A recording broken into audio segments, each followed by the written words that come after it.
Listening Test 5, Part 3. You will hear 5 short extracts in which people criticise the computer they use when travelling. For questions 19 to 23, choose from the list A to H the criticism each speaker makes of their computer. Use the letters only once. There are 3 extra letters which you do not need to use. You now have 30 seconds to look at Part 3.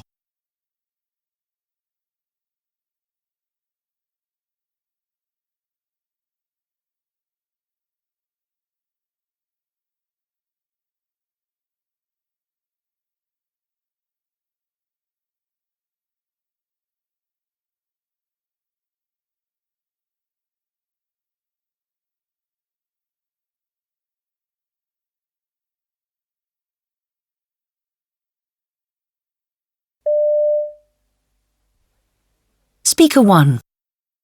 Compared to the tiny keyboard on some models, this one is easy to operate because it's a decent size.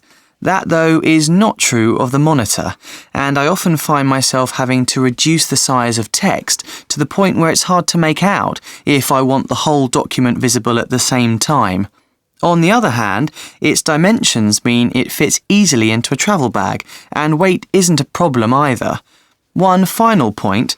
For a relatively cheap model, it doesn't look bad at all.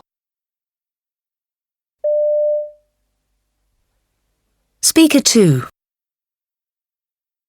I took it with me to Australia and in most respects I found it ideal. It was handy for getting information on the places I was visiting, for storing and viewing photos, and of course for emailing, instant messaging and video conferencing. The only time it let me down was when a pop-up message suddenly appeared telling me it needed charging again after just a few hours. Out there in the desert, I was a long way from the nearest electricity supply. Something similar happened again a few days later, but other than that, it performed well throughout my time abroad. Speaker 3.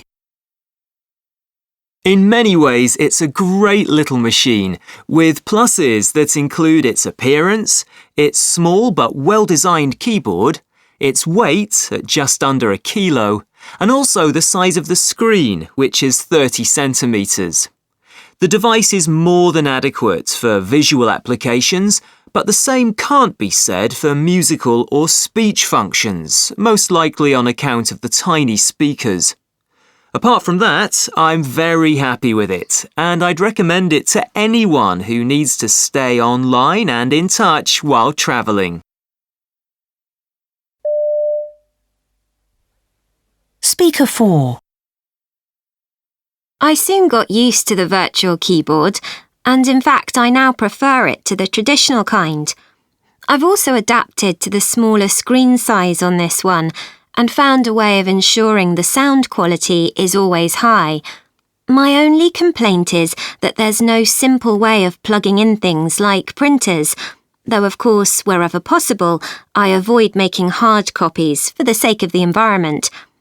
I also like the fact that it uses very little energy, which means it can go for long periods of time without recharging.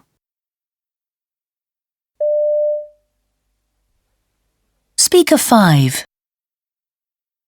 Someone like me with quite big hands is constantly at risk of hitting more than one letter or symbol at a time, which makes writing long messages or documents rather tricky.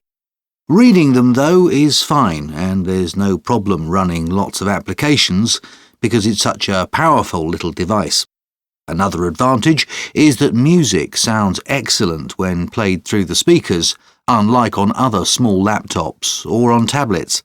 Above all, the fact that it can last for 10 hours without charging means you can take it just about anywhere without worrying whether it's suddenly going to shut down.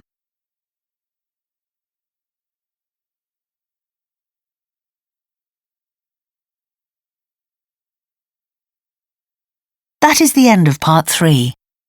Now turn to Part 4.